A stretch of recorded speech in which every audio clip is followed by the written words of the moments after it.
여러분 안녕하십니까? 행복한 하루를 보내고 계시죠? 네.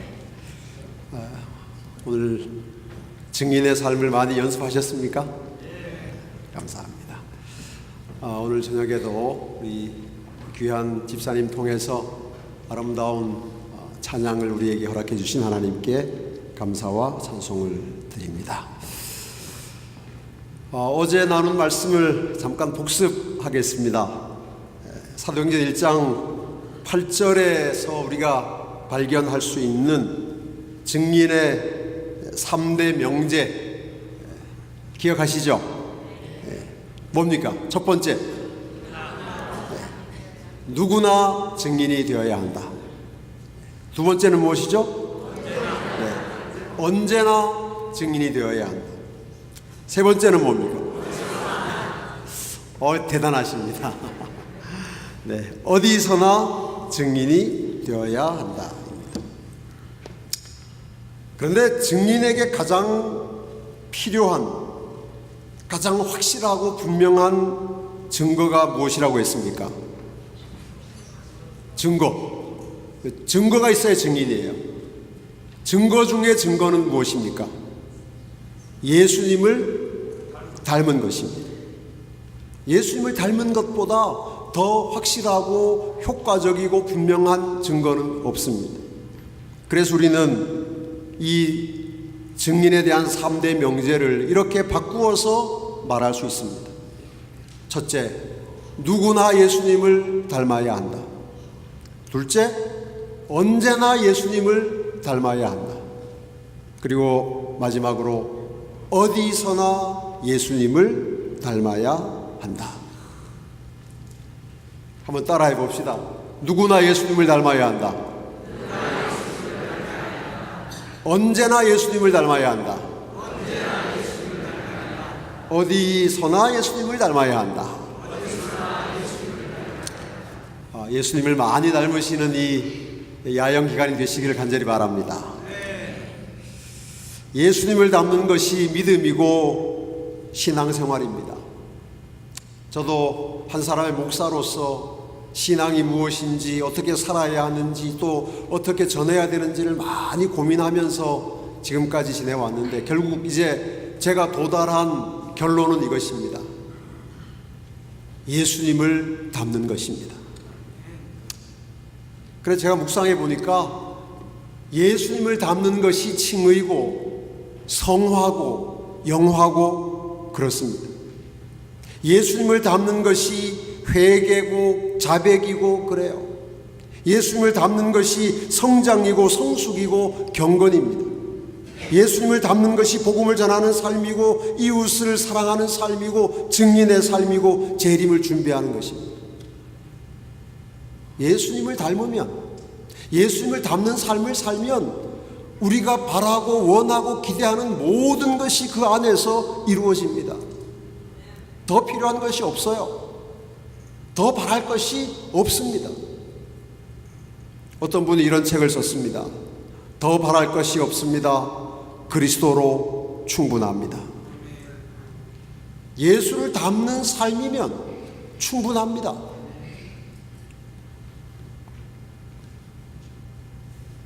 재림연수원 벽에 이런 글귀가 적힌 액자가 걸려 있습니다. 사람들이 방법을 찾는 동안 하나님은 사람을 찾으신다. 여러분, 하나님이 어떤 사람을 찾으실까요? 그렇습니다. 당신을 닮은 당신의 자녀를 찾으십니다. 예수님을 닮은 이 중동부 지역에서 주님을 섬기는 하나님의 아들과 딸들이 되시기를 바랍니다. 예수님을 닮지 못하면 우리의 신앙은, 우리의 봉사는 아무것도 아닙니다. 여러분, 산상수훈의 맨 마지막에 가면 정말 기가 막힌 이야기가 기록되어 있습니다.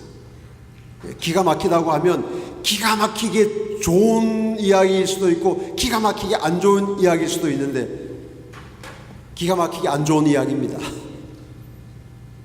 거기에 보면 대단한 사람들이 나옵니다. 주의 이름으로 선지자 노릇하고, 주의 이름으로 귀신을 쫓아내고, 주의 이름으로 많은 권능을 행한 사람들이 등장합니다. 그들이 예수님께 말합니다. 주님, 우리가 주의 이름으로 이렇게 했습니다. 귀신 쫓아냈고 선지자 노릇을 했고 많은 권능을 주의 이름으로 했습니다. 이렇게 말합니다. 그때 예수님이 뭐라고 말씀하세요? 내가 너를 도무지 모르겠다.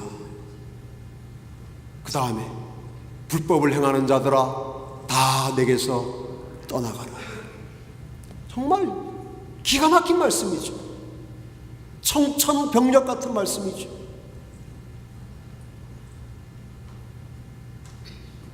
여러분, 이 사람들이 예수님을 모르는 사람들입니까? 천만에입니다. 이 사람들이 예수 믿으면서 아무 일도 안 한 사람들입니까? 이렇게 대단한 일을 한 사람들입니다. 주의 이름으로 발 마사지를 했습니다. 주의 이름으로 푸드 카빙을 했습니다. 푸드 카빙인가요? 어렵네요. 주의 이름으로 합창단 했고, 주의 이름으로 많은 일을 했습니다. 이 정도가 아니라 귀신을 쫓아냈고 선지자의 일을 했습니다. 그런데 예수님은 내가 도무지 모르겠다. 도대체 무슨 말씀이에요? 여러분, 이 사람들의 문제가 무엇인 줄 아십니까? 이 일은 했는데 예수님을 닮지 못한 것입니다. 예수님을 안 닮았으니까 예수님은 모르시는 거예요. 내가 너희를 도무지 모르겠다. 사랑하는 여러분, 예수님을 닮읍시다. 예수님을 닮은 사람이 예수님의 일을 해야 그것이 가치 있는 거예요. 닮지 못한 사람이 아무리 일해도 그 일은 예수님께 아무런 가치가 없습니다. 그건 불법을 행한 거예요.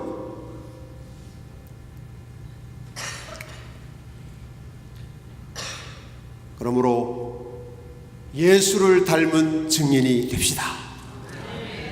우리가 예수님을 닮았기 때문에 그 자체가 세상에 나타내 보이는, 오늘 아침에 우리 조상희 형제를 통해서 정말 감동적인 기별을 듣지 않았습니까? 저는 그 간증을 들으면서 계속 생각했어요. 이야, 정말 예수를 닮은 사람이구나. 예수를 닮은 사람이 있으니까 그 사람을 통해서 예수의 향기가 나타난 것입니다. 뭐 애써서 노력하지 않아도. 그래서 오늘부터 이제 금요일까지 저는 우리가 예수님을 닮은 참된 증인이 되기 위해서 팔복의 말씀을 매일 2개씩 묵상하려고 합니다.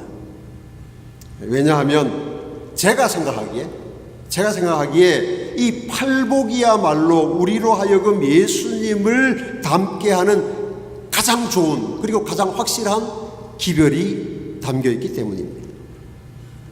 그래서 이제 일단 진행해 보면서 여러분들도 제 말에 동의를 하시게 될 것이라고 생각하고, 시간이 많이 없으니까 먼저 첫 번째 복을 묵상해 보도록 하겠습니다. 자, 마태복음 5장 3절 말씀 우리 다 같이 읽도록 하겠습니다. 시작.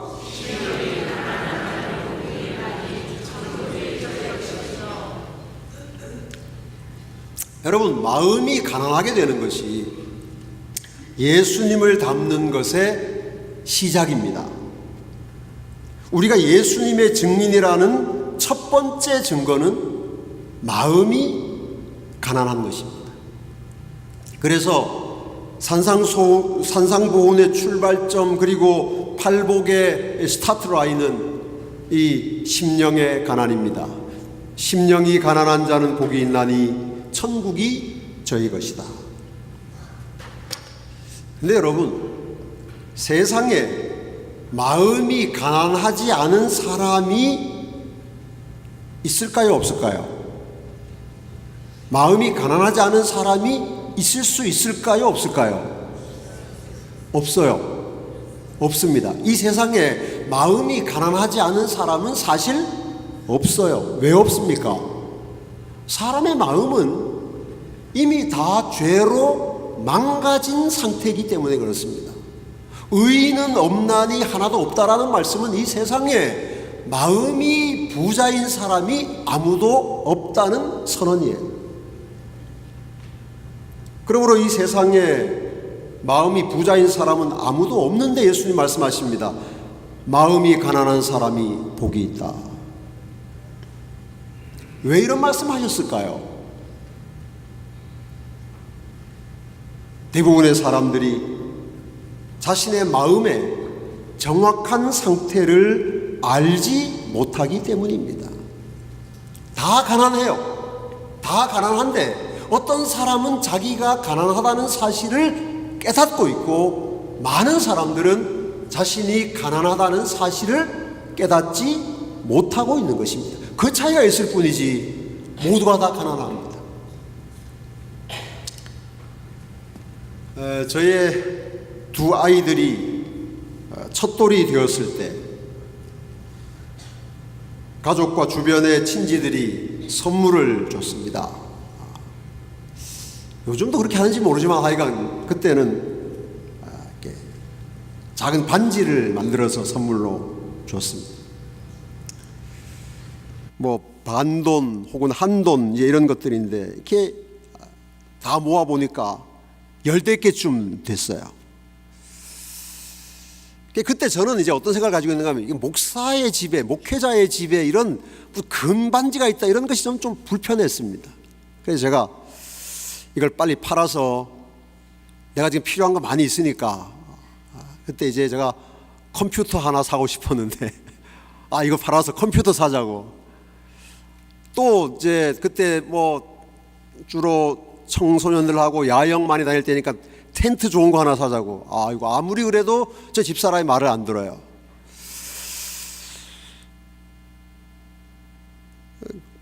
자기는 이걸 잘 가지고 있다가 우리가 뭐 언제가 될지 모르지만 반드시 예배당을 짓게 될 텐데 그때 이걸 팔아서 건축원금으로 드리겠다고 그러는 거예요. 그래서 뭐 제가 썩 내키진 않았지만 뭐 헌금을 드리겠다고 하는데 뭐 어떻게 하겠습니까? 그래서 뭐 그렇게 알아서 하라고. 근데 시간이 지나면서 생각보다 그게 참 든든하더라고요. 예. 야, 우리 집에 금이 있네? 예. 집에 금반지가 잔뜩 있으니까 예배당 건축이 조금도 두렵지가 않아요. 빨리 예배당 짓는 교회 갔으면 좋겠어요. 그래서 빨리 그걸 팔아가지고 헌금 내고 싶어서. 그래서 제가 참 집사람 말을 듣기를 잘했다, 그런 생각이 들었습니다. 그때 저희가 이제 부산의 광안리 교회를 섬기고 있었는데 몇 년 있다가 경상북도 안동교회로 보냄을 받았습니다. 그래서 거기 잠깐 있다가 합회 청소년부 사역을 섬기라고 또 보냄을 받았어요. 그래서 짧은 한 3년의 기간 동안에 세 교회를 이렇게 세 사역지를 옮기게 되었습니다. 근데 합회에 가서 이제 일하는 동안에 또 이렇게 뭐 목사관에 문제가 생겨서 다른 집으로 이사를 가게 되었어요. 어느 날 이사 준비를 하던 제 아내가 사무실로 전화를 걸었습니다. 그래서 혹시 금반지를 치웠냐고 그래요. 그래서 저는 금반지가 집에 있다는 것만 알지 본 적은 없어요. 저는 뭐 물론 이제 처음에 이제 받을 때는 이렇게 뭐 받았겠지만 그 뒤로는 한 번도 본 적이 없어요. 있는 것만 알아요. 그래서 우리 집에 금이 있다. 그건 확실히 아는데 느닷없이 저보고 금반지를 치웠냐는 거예요. 그래서 제가 나는 금반지라는 게 우리 집에 있다는 건 알지만 본 적은 없다. 그러니까 잘 찾아봐라. 그리고 전화를 끊었어요. 근데 좀 이따가 또 전화가 왔어요. 집에 좀 오라는 거예요. 그래서 뭐 멀리 떨어져 있지는 않아서 이제 집에 갔습니다. 갔더니 집사람이 아주 울상이 돼 있어요. 그리고 방바닥에는 반지를 넣는 작은 상자만 수북이 쌓여 있었습니다. 언제인지도 어디에서인지도 모르지만 도둑이 들어서 알맹이만 다 가져가고 껍데기만 두고 간 것입니다. 저희 집사람 그것도 모르고 그 껍데기만 들어있는 주머니를 애지중지 장롱 깊숙이 숨겨온 것입니다.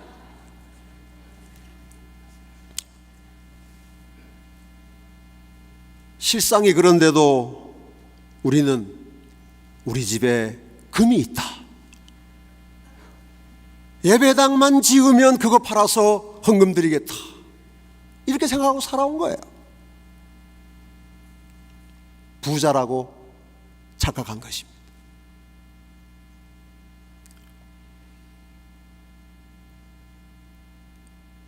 그때처럼 제가 라오디게아 교회의 문제를 실제적으로 체험한 적이 없습니다.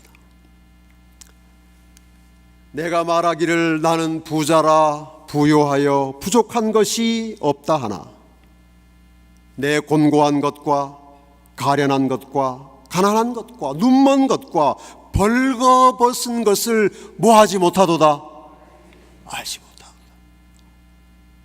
이 말씀에 해당되지 않는 사람은 아무도 없습니다. 이 말씀에 해당되지 않는 교회는 어느 교회도 없습니다.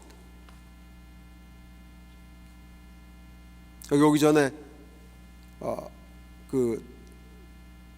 뉴욕에 잠깐 들러서 거기 있는 김병호 목사님의 안내로 이 촌사람들이 뉴욕 구경을 하지 않았겠습니까? 거기 대단한 예배당이 있더라고요. 예배당. 근데 김병호 목사님이 이야기했어요. 거기 어떤 예배당의 입구에 큰 문이 있는데 아마 이 문짝 하나만 해도 뭐 어느 교회 하나만큼의 값이 나갈 거다, 그런 얘기를 하더라고요. 근데 정말 뭐 그 문 하나가 1톤인지 뭐 그렇다고 그래요.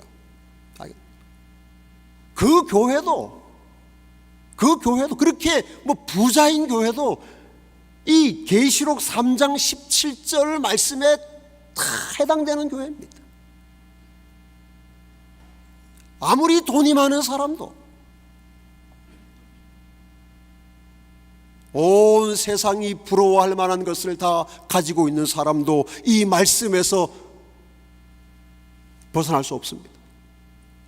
네가 말하기를 나는 부자라 부요하여 부족한 것이 없다 하지만 집에 무슨 금반지가 잔뜩 있는 줄 알고 있지만, 그럼 너는 모른다. 지금 네 상황이 어떤지 그거 다 이미 다 가져가서 빈 껍데기에 봤는데, 야 여러분 그거 말이죠, 만약에 그거 모르고 이사할 때 발견되지 않고 이제 예배당 질 때가 됐다고 합시다. 가지고 가지 않겠어요? 예? 금방에 가져가가지고 말이죠, 딱 내놨는데 말이죠, 열 때마다 빈 껍데기가 나오면 참 그래도 그나마 그렇게 잃어버려서 확인돼서 천만다행이에요. 금은방까지 안 가서 말이죠.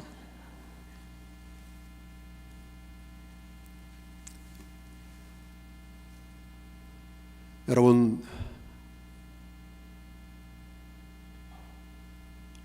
예수를 믿어온 시간이 오래라서 교회 안에서 내가 해온 직분이 이렇고 이래서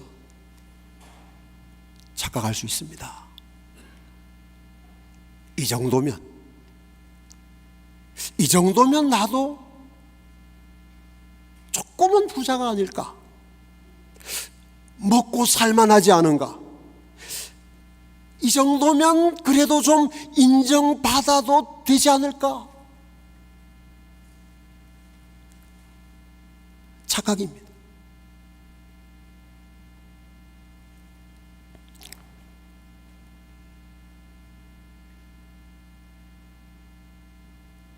이러한 착각에서 벗어나지 않는 한 우리는 복음의 증인이 될 수 없습니다. 그러므로 심령의 가난을 깨닫는 것이야말로 복음의 증인, 십자가의 증인이 되는 첫걸음입니다. 여러분, 오늘 이 밤에 우리는 다시 우리가 하나님 앞에서 얼마나 가난한 사람인지를 깨닫는 그리스도의 증인이 됩시다. 그렇다면 심령의 가난을 깨닫고 십자가의 증인이 되기 위해서 우리가 해야 할 일이 무엇일까요? 첫째로 하나님 앞에 홀로 서야 합니다. 따라합니다. 하나님 앞에 홀로 서라. 이사야 6장에는 하나님의 영광과 정결함을 경험하는 이사야의 경험이 기록되어 있습니다.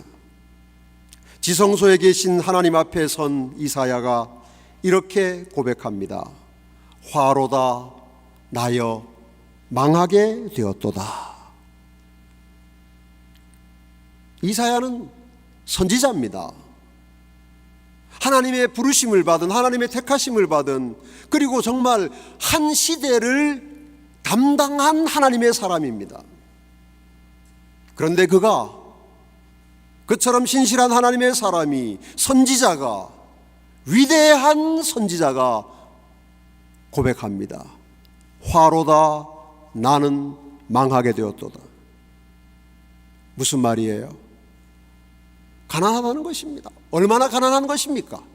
완전히 망한 것입니다. 완전히. 여러분, 선지자가, 이사야가 왜 이렇게 망했습니까? 그가 지성소에 계신 하나님 앞에 서기 전에는 자신이 그렇게 망했다는 사실을 몰랐습니다. 믿음이 있는 줄 알았어요. 그만하면 하나님의 일을 할 자격이 있는 줄 알았어요. 착각이었죠. 그런데 그가 하나님 앞에 섰을 때 자신의 정체를 정확하게 보게 된 것입니다. 엘렌 화이트는 이 말씀에 대하여 성경에 이렇게 해석을 했습니다. 하나님의 위대하심을 보게 되었을 때 이사야는 인간의 무가치함을 깨닫게 되었다. 자신의 무가치함을 깨닫는 것이 심령의 가난입니다. 화로다 나여 망하게 되었도다라고 부르짖는 것이 심령의 가난이며, 그 가난한 심령이야말로 예수님을 닮는 거룩한 삶의 출발점인 것입니다. 그러므로 이사야처럼 하나님 앞에 홀로 서지 않으면 우리는 우리를 알 수가 없어요. 거울 앞에 아무리 서 계셔도 여러분은 여러분의 모습을 정확히 모릅니다.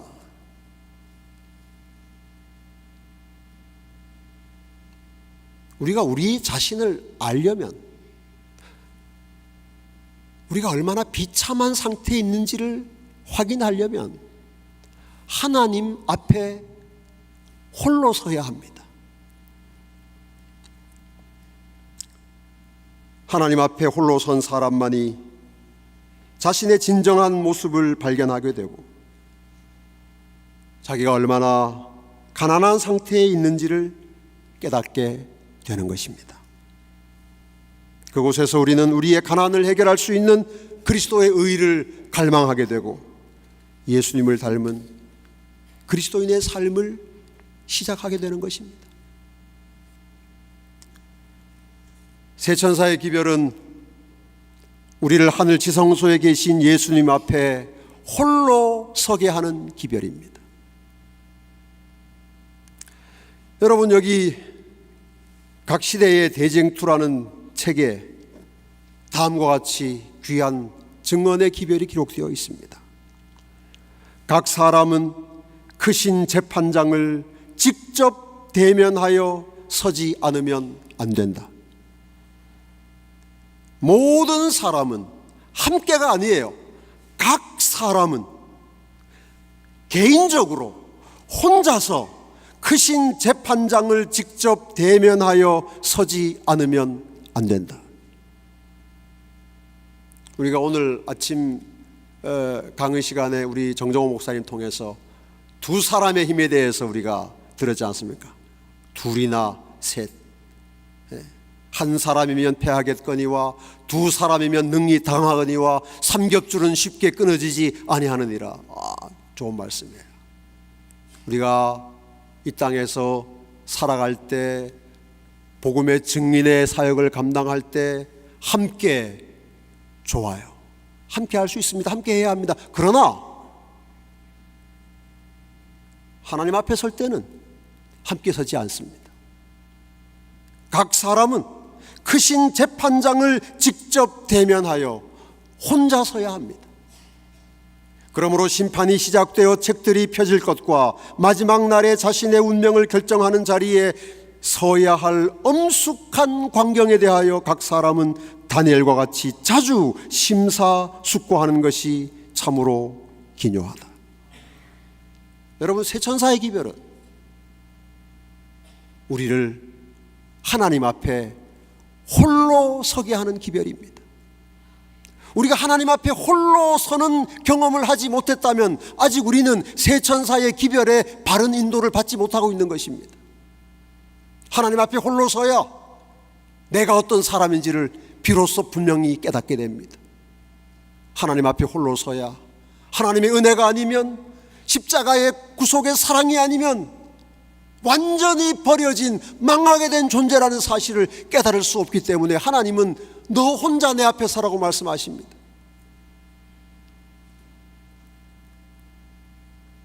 세 천사의 기별은 이 시대에 사는 사람들을 하나님이 계신 지성소로 인도하여서 하나님 앞에 홀로 서게 하는 마지막 기별이고 유일한 기별입니다.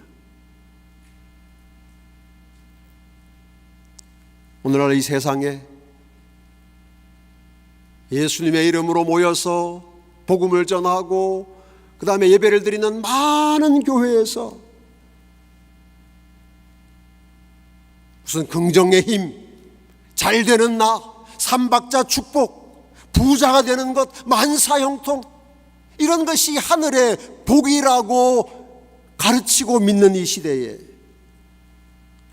세 천사의 기별은 예수님을 닮은 가난한 심령이 되는 하늘 성소로 우리를 인도해 가는 것입니다.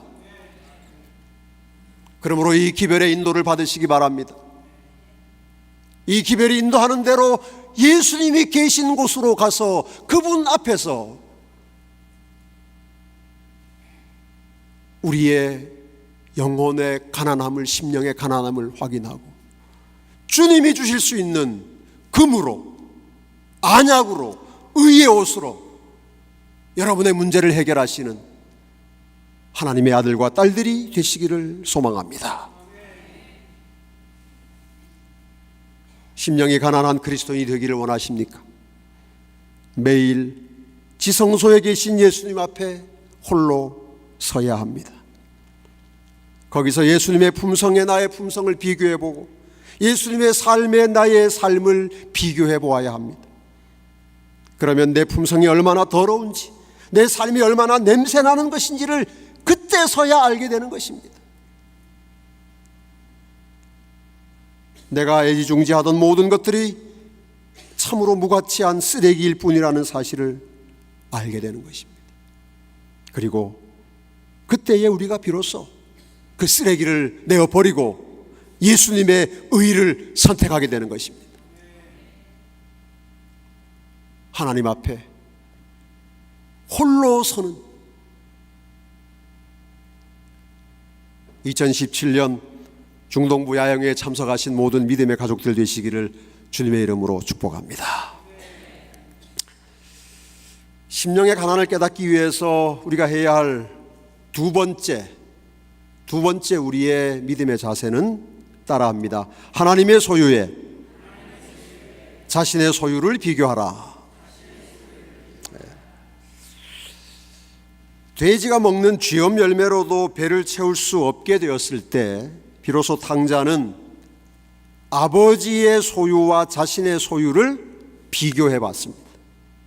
누가복음 15장 17절에 이런 말씀이 있습니다. 함께 읽읍시다. 시작.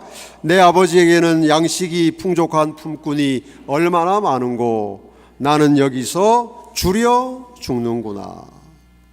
아버지의 소유와 나의 소유, 아버지의 집과 지금 내가 있는 곳을 비교해 보니까 탕자는 자기가 지금 얼마나 비참한 상태에 있는지를 깨닫게 된 것입니다. 그리고 그 깨달음이 그로 하여금 아버지의 집으로 돌아가게 한 거예요.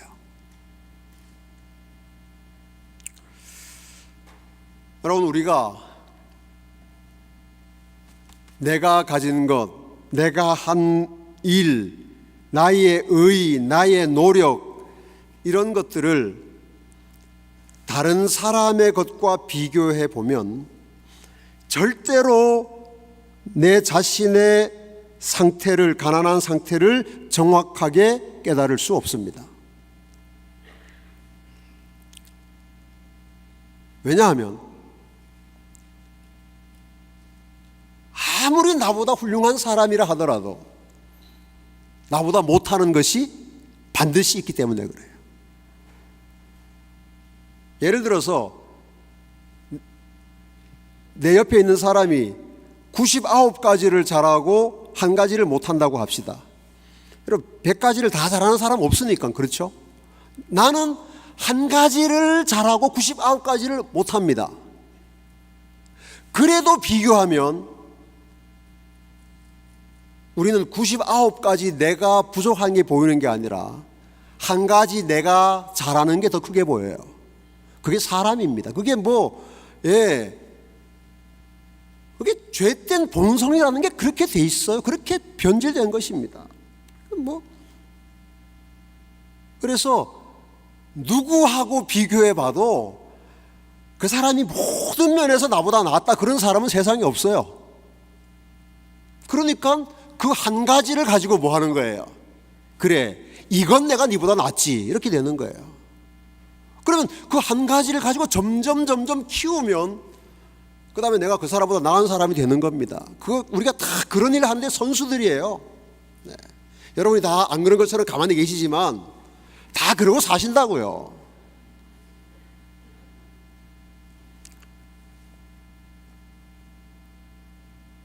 나보다 성경 안 읽은 사람, 나보다 기도 덜 하는 사람, 나보다 전도와 봉사와 헌신을 안 하는 사람은 언제나 있어요. 찾아보면 언제나 있어요. 언제나. 그 사람하고 나만 비교해 보면 나 이만하면 해서 내가 저 사람보다 정말 손톱만큼이라도 나으면 교만해집니다. 다른 사람이 100번 한 일을 내가 한 번 하면 100번이나 한 번이나, 그게 그것이. 여러분, 우리가 우리의 영적으로 파산한 상태, 절대 가난의 형편을 깨달으려면 이렇게 사람과 비교해서는 절대로 깨달을 수가 없습니다. 안 돼요. 일평생 해도 안 됩니다. 하나님의 소유, 하나님의 의에 비교하지 않으면 인간의 교만은 절대로 꺾이지 않습니다. 절대로.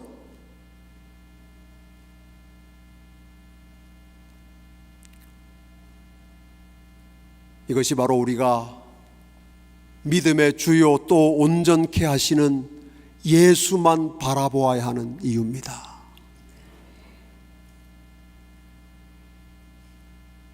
근데 우리가 예수를 바라보지 않고 자꾸만 사람을 바라보게 되는 거예요.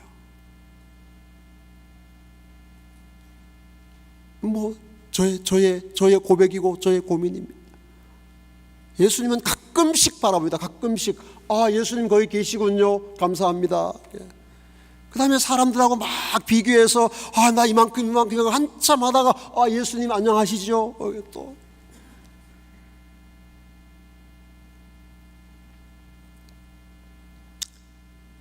우리가 예수님만 바라보아야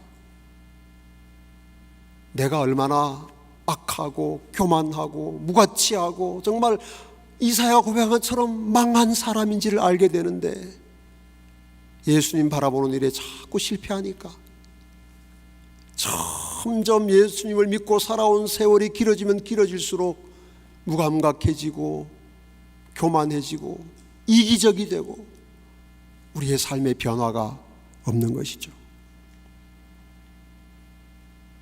여러분, 예수님의 의에 우리의 의를 비교해 보면 그것은 태양빛에 촛불을 비교하는 것과 같지 않겠습니까?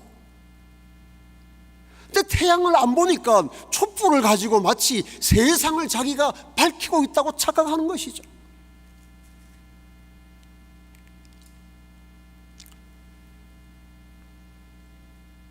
예수님을 바라보면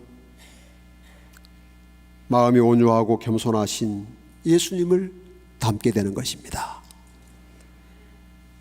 사랑하는 여러분, 매일 매순간 예수님을 바라보고 예수님과만 자신을 비교함으로 심령의 가난을 깨닫고 주님이 주시는 은혜로 그 심령을 채우시는 하늘 가족들 되시기를 축복합니다.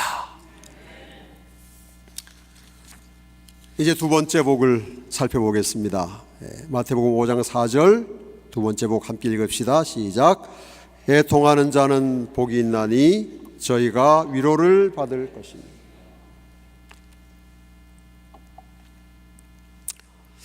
여러분, 애통의 뜻을 아십니까? 애통. 애통이 뭐예요? 애통. 애통은 슬퍼하는 것인데 그냥 슬퍼하는 것이 아니고 아주 굉장히 슬퍼하는 것입니다. 굉장히. 그러면 굉장히 슬퍼하는 건 얼마만큼 슬퍼하는 것인가? 애통이 얼마나 슬퍼하는 것인지를 제가 노래 가사를 통해서 여러분에게 좀 설명을 드리도록 하겠습니다. 단장의 메아리고개라는 노래가 있습니다. 혹시 아십니까? 단장의 메아리고개? 저는 이 노래 이 가사를 이렇게 학생 때, 고등학생 때 단장의 메아리고개, 메아리고개가 아주 예쁘게 단장이 되어 있나 보다 그렇게 생각했어요. 그래서 메아리고개가 그렇게 예쁜가? 왜냐하면 제가 아는 단장은 예쁘게 단장하는 것밖에 없었기 때문에. 근데 그 단장의 메아리고개라는 노래 제목하고 그 노랫말하고 영 안 맞는 거예요. 굉장히 슬픈데 그런데 왜 그 단장의 메아리고개라고 하지? 이해가 잘 안 됐어요. 여러분, 그 단장의 메아리고개 제가 노래를 부를 수는 없고 혹시 모르는 분들을 위해서 제가 한번 가사를 읽어보겠습니다.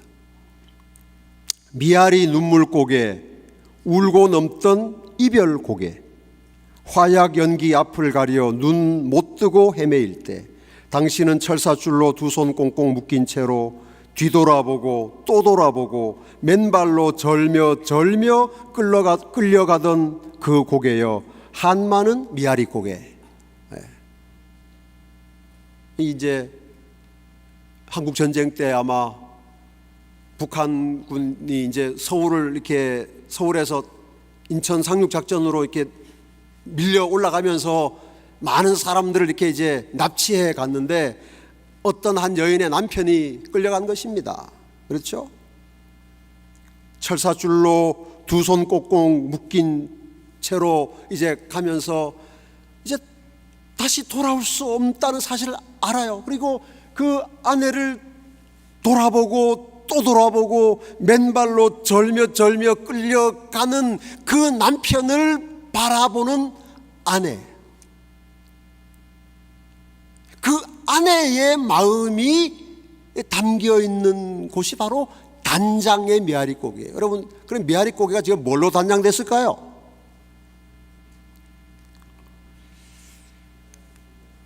이 단장입니다. 이 단장. 여러분, 미국에 오래 사셔가지고 이 단장을 아실지 모르겠는데 이 단장은 창자가 끊어지는 단장입니다. 창자가 끊어지는 아픔이에요. 그러니까 메아리고개는 창자가 끊어지는 메아리고개라는 뜻이에요. 여러분, 창자가 끊어지지 않겠어요? 이런 남편을 바라보는 아내의 창자가 정말 끊어지지 않겠습니까? 창자가 끊어질 것 같은 아픔, 창자가 끊어질 것 같은 슬픔을 애통이라고 하는 것입니다. 그게 애통이에요. 그냥 슬픈 게 아닙니다. 나 너무 슬퍼. 그 애통 아니에요. 오늘 이 말씀 준비하다가 잠깐 쉬면서 이렇게 뭘 보니까 누가 저한테 이렇게 뭐 동영상 하나 보내줬어요. 어떤 목사님이 뭐 이렇게 자기 간증하는 걸 봤는데 보는데 눈물이 쭉 났어요. 감동은 받았어요. 제가 감동 받아서 눈물이 났지만 그건 애통 아닙니다. 오늘 우리 조상희 경제 말씀할 때 많은 분들이 이렇게 눈물 닦는 것 봤고 저도 눈물이 났어요. 근데 그건 애통은 아니에요. 애통은 뭔가 하면 창자가 끊어질 것처럼 고통스러워야 돼요. 그게 애통입니다. 예수님 말씀하시기를 그렇게 애통하는 사람이 뭐가 있다? 복이 있다. 왜 그러면 이렇게 창자가 끊어질 정도로 슬퍼하고 아파하는 사람이 복이 있는가? 이 애통이 바로 죄에 대한 애통을 의미하기 때문입니다. 여러분, 죄에 대한 애통이 없다면 우리가 예수님을 닮는 일은 근본적으로 불가능한 거예요. 예수님을 닮으려면, 예수님을 닮은 그리스도인 증인이 되려면 우리는 죄 때문에 그저 슬퍼하는 사람이 돼서는 안 됩니다. 많은 사람들이 죄 때문에 슬퍼해요. 후회합니다. 여러분, 죄 짓고 경찰에 잡히면 다 후회해요. 다 미안하다고 그럽니다. 그러나 그건 애통이 아니에요. 에서도 자기의 죄로 인해서 슬퍼했어요. 그러나 애통하지 않았습니다. 유다도 자기 죄를 후회했어요. 그러나 애통하지 않았어요.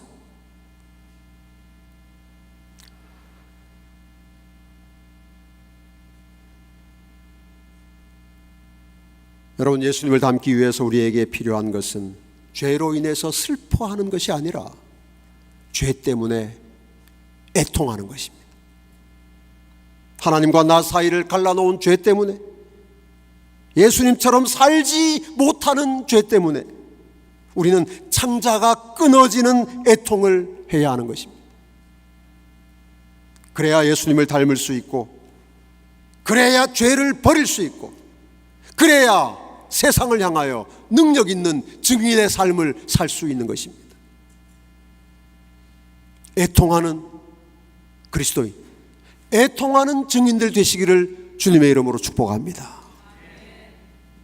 그러면 우리가 어떻게 해야 참으로 애통하는 그리스도인이 될 수 있을까요?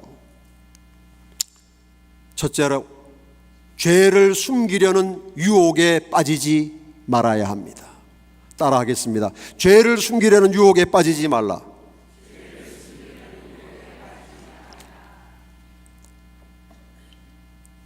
우리가 죄를 두려워하지 않고 죄로 인해 애통하지 않는 가장 큰 이유는 죄를 숨길 수 있다는 사탄의 거짓말에 쏟기 때문입니다.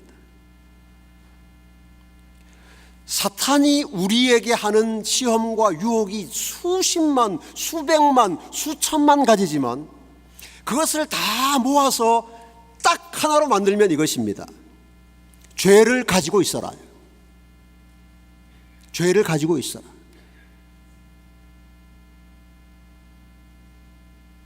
그것이 사탄의 모든 노력을, 사탄이 하는 모든 시험을, 모든 함정을 다 모아서 딱 뭉쳐내면 그거 하나예요. 죄를 그냥 가지고 있어라. 죄는 숨길 수 있다.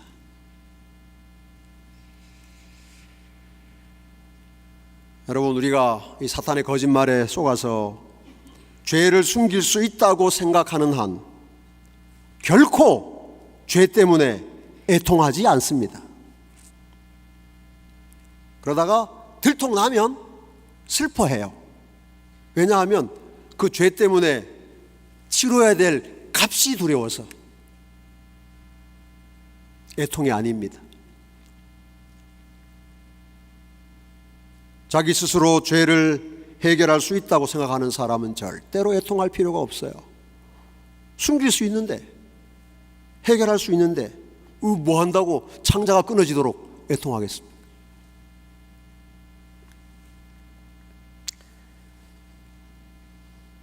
죄를 숨길 수 있다는 사탄의 유혹에 넘어간 대표적인 사람이 다윗입니다. 다윗은 자기의 권력으로, 자기의 그 좋은 머리로 충분히 자기의 죄를 숨길 수 있을 것이라고 믿었습니다. 그러니까 다윗이 애통할 필요가 없는 거예요. 잘하면 되니까. 잘하면 되니까.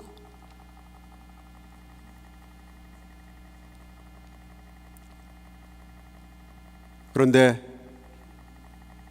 죄를 숨길 수 없다는 사실을 깨닫게 되었을 때, 자신의 죄가 온 우주에 드러난다는 사실을 알게 되었을 때, 인간이 결코 죄를 숨길 수 없다는 사실에 직면했을 때, 시편 51편의 애통이 다윗의 심령 깊은 곳에서 터져나온 것입니다.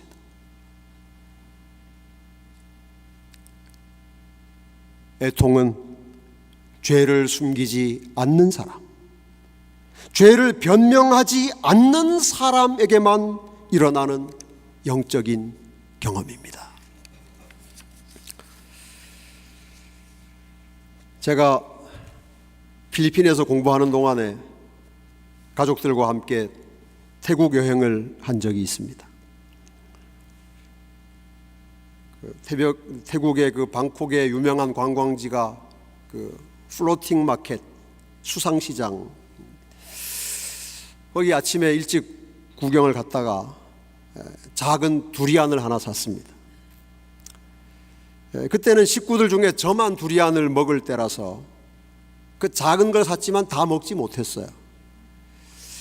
남은 것을 어떻게 할까 하다가 그렇게 해서는 안 되는 줄 알면서 호텔로 가져가기로 했습니다. 호텔에 두리안 가져가면 안 되는 건 아시죠? 그래도 제가 내가 해결할 수 있어.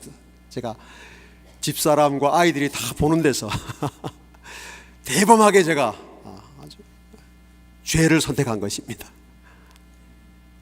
죄예요, 그건. 알면서도 여러분 호텔 입구에는 두리안 들어오지 말라고 이렇게 두리안 그림 그리고 이렇게 탁 해놨습니다. 딱 이렇게. 그거 제가 그 호텔에 나와서 봤거든요. 가져가면 안 되는 줄 아는데 제가 아이들이 아빠 이거 가져가면 안 되잖아요. 괜찮아. 참 이런 목사가 이렇게 이런 설교를 하고 있으니 참 죄송합니다. 그래서 제가 비닐봉지를 여러 장 얻어가지고 두리안을 이렇게 한번 넣고 그 다음에 묶은 다음에 그 다음에 반대로 넣고 묶고 또 반대로 넣고 이렇게 해서 정확하지 않지만 거의 10번을 쌌습니다. 10번을 두리안을 10번 정도 비닐봉지로 싸고 다시 큰 비닐에 넣고 입구를 끈으로 꽉 묶었어요. 제가 이 정도면 냄새를 충분히 막을 수 있을 것이라고 생각했습니다. 이제 배낭에 메고 이제 호텔에 들어가는데 여기 딱 있는 거예요. 두리안 들어오지 마라. 딱 이렇게. 그러나 제가 당당하게 들어갔습니다. 왜냐하면 제가 자신만만했거든요. 이 정도면 지 아무리 두리안이지만. 이제 들어가서 재빨리 냉장고를 열고 그것을 냉장고에 넣었습니다. 그리고 이제 아침 일찍 나갔다 왔기 때문에 다 피곤해서 이제 낮잠을 한잠 자기로 했습니다. 다 낮잠을 잤습니다. 한참 자는데 벨이 울렸어요. 문 열어보니까 호텔 직원이에요. 무슨 일이냐 물었더니 혹시 방에 두리안이 있느냐고 그래요.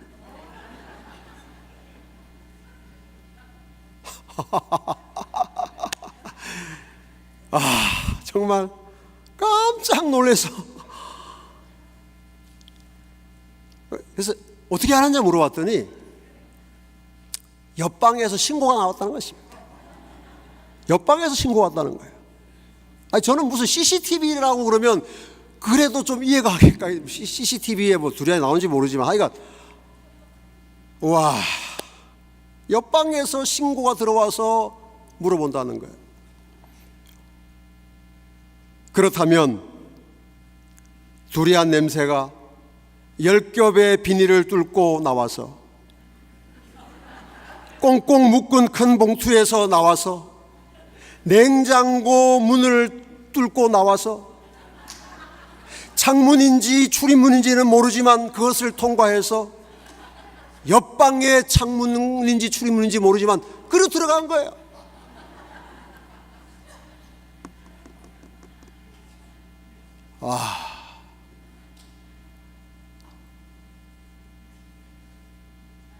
제가 냉장고에서 두리안을 꺼내서 직원에게 주면서 얼마나 부끄럽고 창피했는지 모릅니다.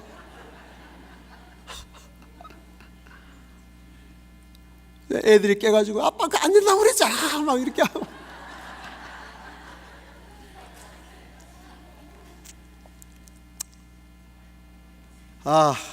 그것만 해도 충분히 어글리 코리안의 면모를 다 보여줬는데 잠시 후에 무슨 밖에서 소리가 나요. 그 문을 열고 보니까 커다란 선풍기가 돌아가고 있었어요.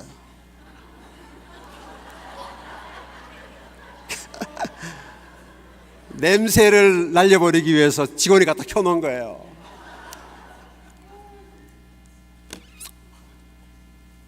제가 정말 창피를 톡톡히 당했지만 그때 배운 중요한 교훈이 있습니다.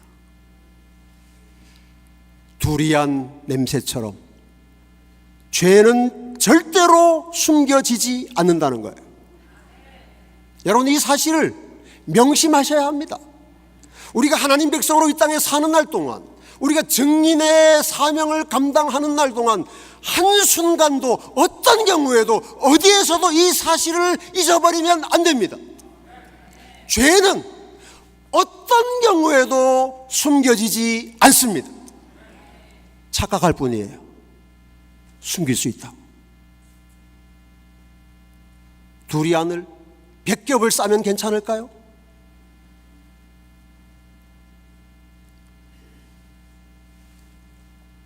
여러분, 우리는 죄를 어디에도 숨길 수 없습니다. 어디에도. 왜 우리가 죄를 어디에도 숨길 수 없는가 하면 하나님이 어디에나 계시기 때문입니다.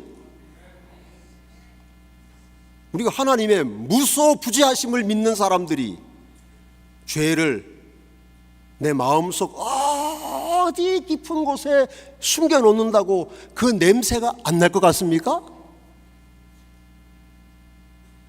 그런데 착각하는 거예요. 이건 아무도 모르니까, 아무도 안 봤으니까. 왜 안 봐요?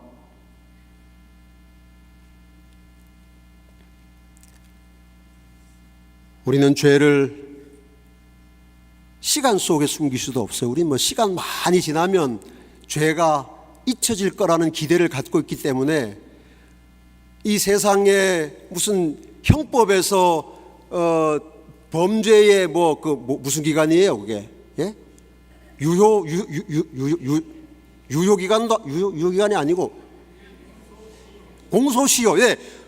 공소시효가 있는 것처럼 뭐 시간이 지나면 한 수십 년 지나면 뭐 그 죄가 점점 희석이 돼서 냄새가 빠지고 그럴 거라는 어처구니 없는 기대를 하지만 절대로 그런 일이 일어나지 않습니다. 100년이 지나도 1000년이 지나도 우리의 죄는 없어지지 않아요. 왜냐하면 하나님께는 과거와 현재와 미래라는 시간의 구분이 없어요.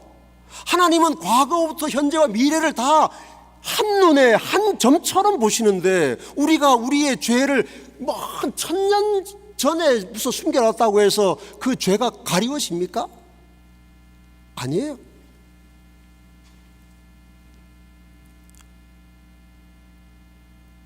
그러므로 죄를 숨길 수 있다는 사탄의 거짓말에 절대 넘어가지 마시기 바랍니다. 거기 넘어가면 끝장이에요. 넘어가면 호텔 직원 옵니다.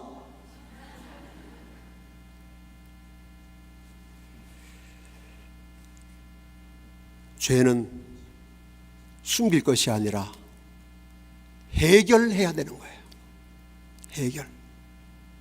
죄를 해결하는 유일한 방법이 무엇입니까? 애통하는 것입니다. 애통하는 것입니다. 죄는 슬퍼하는 것으로 해결되지 않아요. 죄는 후회하는 것으로 절대 해결되지 않습니다. 웬만한 사람들은 예수님을 안 믿어도 다 죄 지으면 다 후회하고 슬퍼해요. 그러나 또 죄 짓는 거예요. 왜 우리가 죄 자꾸 반복하고 죄에서 못 떠나는 이유 단 하나 있습니다. 그건 뭔가 하면 그 죄 때문에 창자가 끊어질 정도로 애통하지 않기 때문에 그런 거예요.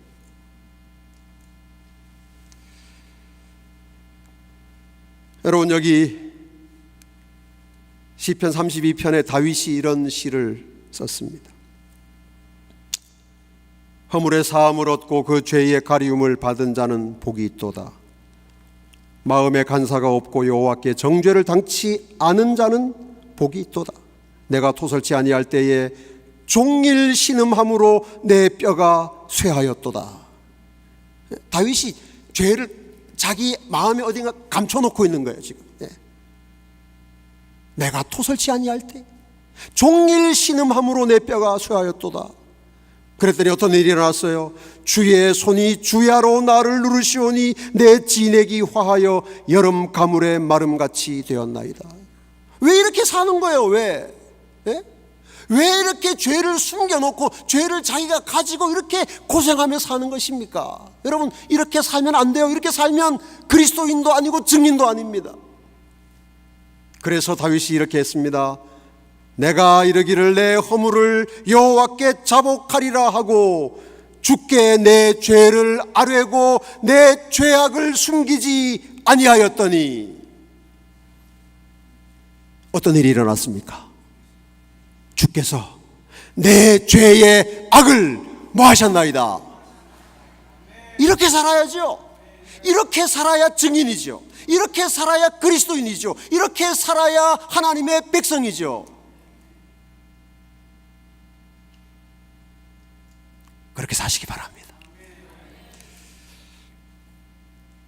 애통하는 사람이 되기 위해서 우리가 해야 할 두 번째 비결은 따라합니다. 작고 사소해 보이는 죄에 민감하라.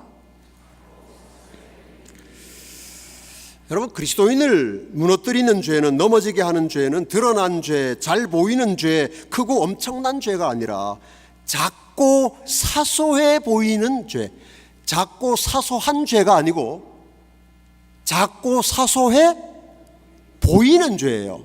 그러니까 무슨 말인가 하면 작고 사소한 죄라는 것은 없습니다. 우리는 이 세상의 가치관을 따라서 어떤 죄는 죽을 죄, 어떤 죄는 그냥 적당히 넘어가도 될 죄, 경범죄도 있고 중범죄도 있고 하지만 그건 이 세상의 어떤 것인데 거기서 오면 안 됩니다. 그래서 사소해 보이지만, 작아 보이지만 그건 착시예요. 사실은 그렇지 않아요.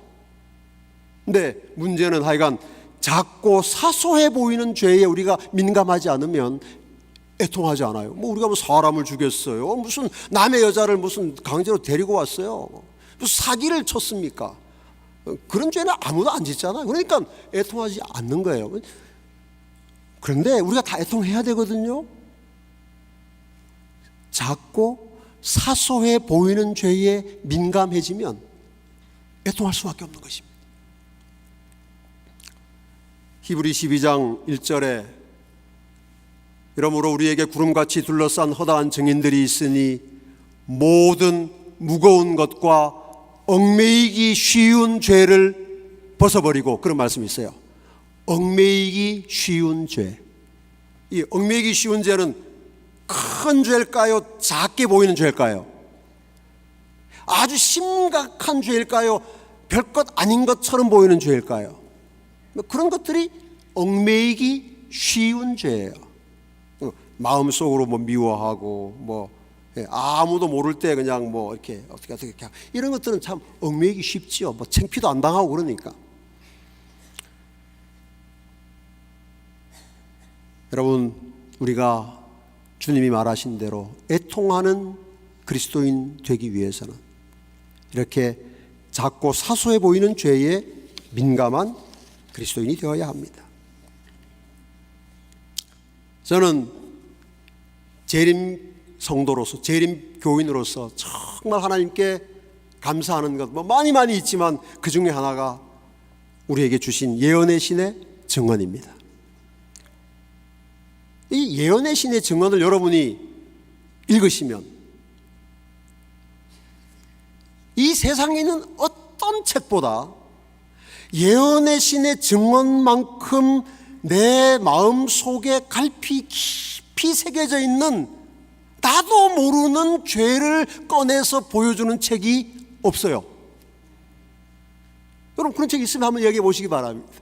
이 세상의 거의 모든 책은 우리를 위로해줘요. 야, 그래, 뭐 사람이면 다 그래, 뭐 죄인이 죄 짓는 게 당연하지, 뭐 너무 그렇게 하지 마, 이렇게 해주는 책이에요. 그래서 위로해주니까 좋아요. 그래, 뭐 나 이 정도면 착한 사람이, 이 정도만 믿으면 되지, 이렇게 하는데, 우와, 여러분, 예언의 신은 말이죠, 읽으면 읽을수록 말입니다, 점점 막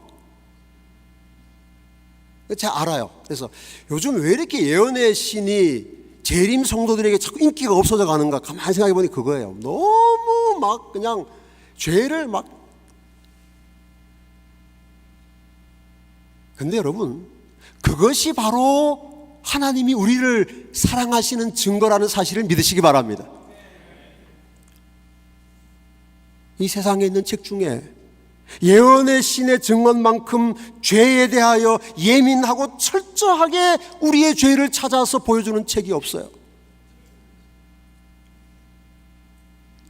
엑스레이가 못 찾는 것을 CT가 찾잖아요.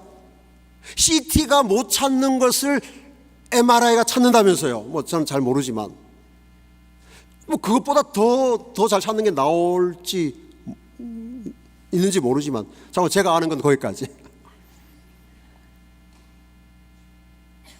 여러분, 예언의 신의 증언은 하나님이 우리에게 주신, 우리를 애통하는 그리스도인, 그래서 정결한 그리스도인 만들기 위하여 우리에게 주신 MRI입니다. MRI. 어디에 있는 죄도 찾아냅니다. 머리에부터 발끝까지. 그러니까 여러분, 증언의 말씀을 정말 사랑하고 그 증언의 말씀에 여러분을 항상 비추어서 스캔해서 여러분의 죄를 찾아내 보시기를 바랍니다. 근데 요즘 재림교인들이 그거 좋아하지 않아요. 잘 안 읽습니다. 제가 정말 마음이 아픈 이야기를 벌써 오래전에, 한 10년 전에 들었어요. 무슨 얘기인가 하면 한국에 있는 시조사에서 예언의 신의 증언을 새로 한 권을 찍어서 낼 때 그때 한국 교인들이 출석 교인들이 한 10만쯤 된다고, 지금은 좀 더 많이 줄었다고 하는데 10만 명이라고 하는데, 여러분, 시조사에서 예를 들어서 새로운 예언의 신의 증언 한 권 찍어낼 때 몇 권 찍는 줄 아십니까? 몇 권쯤 찍으면 될 것 같아요? 교인이 10만 명이면 몇 권 찍어야 될 것 같아요? 10만 권은 좀 너무하죠. 왜냐하면 어떻게 다 개인별로 사겠어요. 그러니까 한 가족별로 한 권씩 사도 몇 권은 찍어야 되겠어요. 4인 가족이라고 합시다. 2만 5천 권 찍어야 되죠. 2만 5천 권. 그래야 10만 명 될 거 아니에요. 2만 5천 권 정도는 찍어야 그래도 한 집에 한 권씩은 있는 거 아니에요. 아주 짜게 해서라도. 근데 몇 권 찍는지 아세요? 2,000권 찍어요. 2,000권. 2,000권 찍어요. 와, 전 정말 깜짝 놀랐어요. 그런데 더 놀라운 게 있어요. 이거 정말 이 방송도 하고 이러는데 이거 데이터가 잘못되면 정말 큰일 나는데 혹시라도 틀려도 이해해 주시기 바랍니다. 하여간 제가 들은 바는 그래요. 그 관계자에게 들었어요. 그런데 그 2,000권의 책이 팔리는데 3년이 걸린다는 거예요. 여러분, 무슨 해리포터 나오면 말이죠, 그 책 살라고 며칠 동안 줄 서잖아요. 그런데 재림교인들이 말이죠, 하나님이 우리에게 주신 이 귀중한 선물을 대하는 태도가 이게 뭐예요? 이게 2,000권 책 찍는다고 그러면 진짜 시조사 가서 막 줄 서서 사야 정상인데, 아니 2,000권 찍는데 팔리는데 3년이 걸리니, 오늘날 재림 성도들이 하나님이 우리에게 주신 예언의 증언을 사랑하고 있습니까? 귀하게 여기나요? 정말 이 말씀 따라 살기 위한 거룩한 몸부림이 있습니까?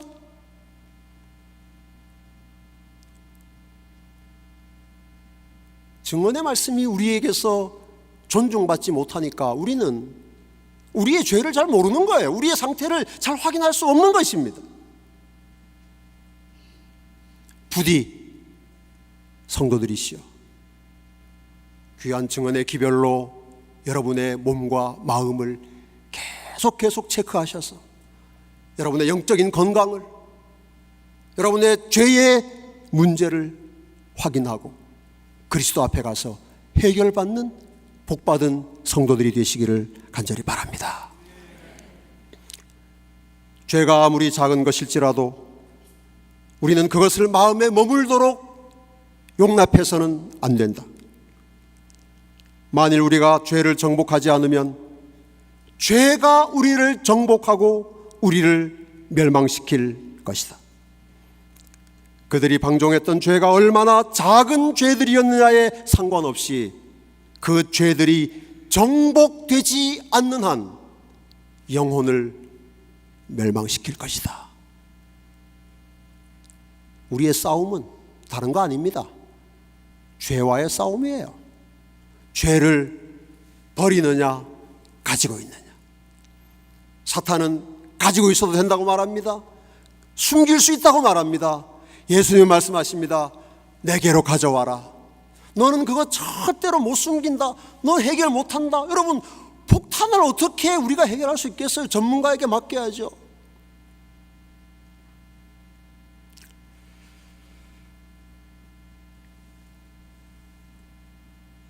하나님께서 오늘 우리에게 죄에 대해 애통하는, 죄로 인한 단장의 슬픔을 허락해 주시기를 소망합니다.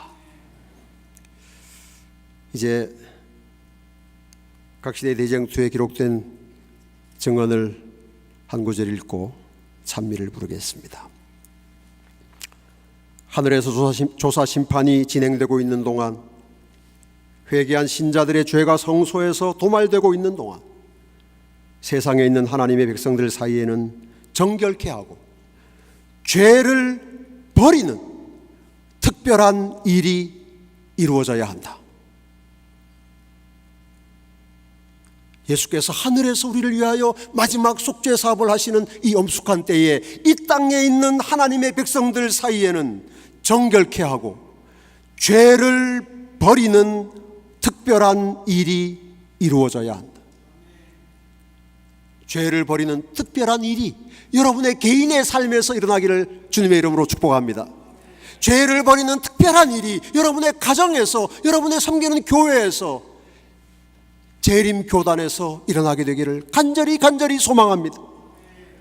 이 일이 완성될 때에 그리스도를 따르는 사람들은 그분의 재림을 맞이하기 위한 준비를 갖추게 될 것이다. 죄를 버림으로 재림을 준비하는 재림 성도, 미주교회에서 주님을 신실하게 섬기는 모든 주님의 사랑받는 자녀들이 되시기를 주님의 이름으로 축복합니다. 아버지 하나님, 저희를 심령이 가난한 예수의 증인들, 죄로 인하여 애통하는 복음의 증인들이 되게 하여 주시옵소서. 세상이 저희를 보고 예수님을 발견하게 해 주시옵소서. 예수님 이름으로 기도합니다.